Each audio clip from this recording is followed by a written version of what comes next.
Mr. Khalid Mohammad Chowdhury, Honorable Minister of State for Shipping, Government of Bangladesh. Mr. Sanjay Bandopadhyay, Chairman, Inland Waterways Authority of India. Eminent speakers, dignitaries, officials, invitees, ladies and gentlemen. Actually, I wanted to be present there in Mumbai for this event. Because of the cabinet meeting, I had to stay back at Delhi and join this summit over the VC.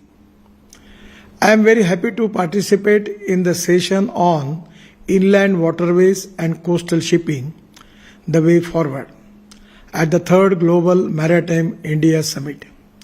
This is a subject which is touching to my heart. Let me first express my sincere thanks to Sri Sarvananda Sonwalji and his ministry for organizing this global summit. I would also like to welcome delegates and participants from more than 70 countries who are being the part of this event. The Global Maritime India Summit is a platform to showcase India's maritime potential and attract investment from around the world. This summit brings together global maritime leaders, policymakers, investors and other stakeholders. We have gathered here to explore opportunities, understand challenges and promote investment in India's maritime sector. India has a rich maritime heritage and a coastal line over 7,500 kilometers. The maritime sector plays a vital role in the Indian economy, supporting over 4 crore jobs. India's strategic location gives us a huge advantage to further develop our marine sector and increase our logistic efficiency. The 95% of India's foreign trade and 70% of its total trade in terms of value takes place through seaways. Our waterways and roadways are promoting regional trade through interconnected network of rivers and roads across the neighboring countries of Bangladesh, Bhutan, Nepal and Myanmar. Today, India is a home for 12 major ports, over 200 other ports, 30 shipyards and a well-established hub of diverse maritime services providers. We are investing heavily in port infrastructure, shipbuilding and related industries. Our government is giving priority to the development of inland waterways, transport and port connectivity projects. Travel by waterways is always cheaper than travel by roads or railway. I always explain it by saying that if the cost of travel by road is 10 rupees, then by railway it will come to 6 rupees and by waterways it will be 1 rupees only. And that's the reason I am always telling to the people that the first priority is to waterways, second priority is to railway, third priority to road and fourth to aviation. The inland water transport is recognized as a fuel efficient, cost effective and environment friendly mode of transport. I am pleased to share some of the remarkable success stories of Indian inland waterways. During my tenure as a Minister of Ports, Shipping and Waterways, the National Waterways Act in 2016 was enacted, which is a pivotal moment in our journey of Indian waterways. It led to the declaration of 111 national waterways, expanding the total length from 4,382 km to 20,186 km, increases by 5 times. I got the opportunity to develop the first waterways of India from Varanasi to Haldia with a 3-meter raft. Construction of 25 terminals was undertaken, which includes important multimodal terminals like terminals at Varanasi, Sahibganj and Haldia. The Inland Vessels Act of 2021 brought modernization and promoted to ease of doing business in the sector. Several groundbreaking projects have been initiated since 2014, including the Jalamarg Vikas project, Ardha Ganga project and the construction of the ship repair facility at Guwahati, Pandu Jetty in northeast area. These developments are not only enhancing capacity but also promoting economic growth in various regions. In the last financial year, our cargo traffic reached the highest level of 126 million tons.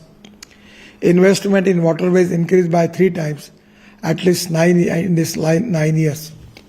Operational waterways have increased by 8 times from 3 in 13-14 to 24 in 22-23.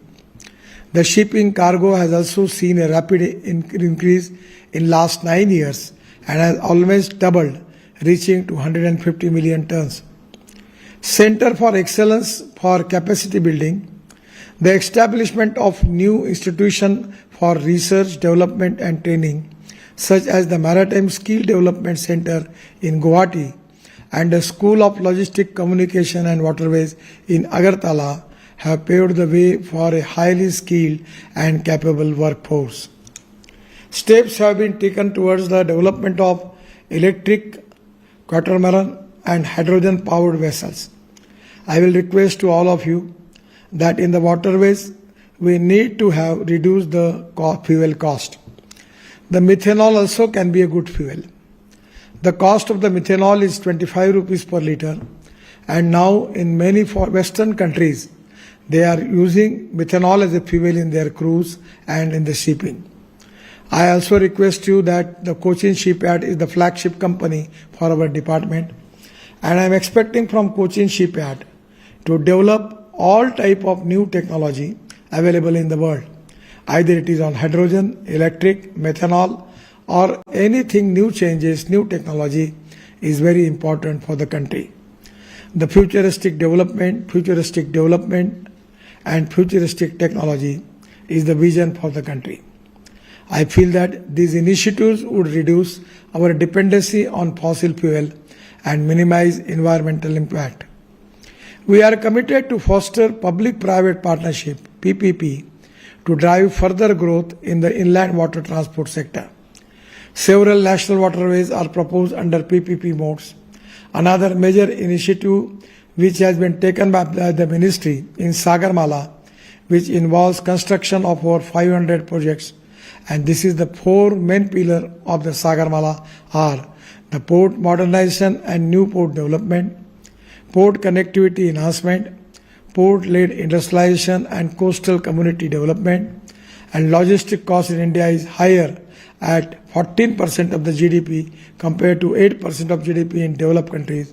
The objective of the Sagarmala is to reduce the logistic cost and take maximum advantage of India's 7,500 kilometer long coastline and 14,500 kilometer of potential navigable waterways. Along with ports, we need to develop the road infrastructure also. Under the Ministry of Road Transport and Highway, the flagship scheme of Bharatmala Pariyojana has improved efficiency of existing corridors. We are developing 27 greenfield expressways and access control corridors of 10,000 km at a cost of rupees 4.5 lakh crores. The various industrial clusters, multimodal logistic parks, and special economic zones are being developed along the national highway corridors. The port connectivity projects are being implemented to enable the swift movement of the cargo. Connectivity all ports and inland waterways terminals to increase the efficiency of domestic and international trade routes. All major operational ports currently have 4-lane and last mile road connectivity. My ministry is developing 125 port connectivity road projects of a length of 4,000 km at a cost of rupees 66,000 crore to improve the last mile connectivity of all 87 operational and under construction ports. Currently, 80% of international goods are being transported by sea. India is the biggest seaport. JNPT is the busiest port in the world. We are providing connectivity to JNPT through Delhi-Mumbai Expressway and also developing MMLP in Mumbai. Having a coastline of length 7,500 km, Our government is aiming to achieve rupees 100 billion blue economy through its deep ocean mission and ocean resources.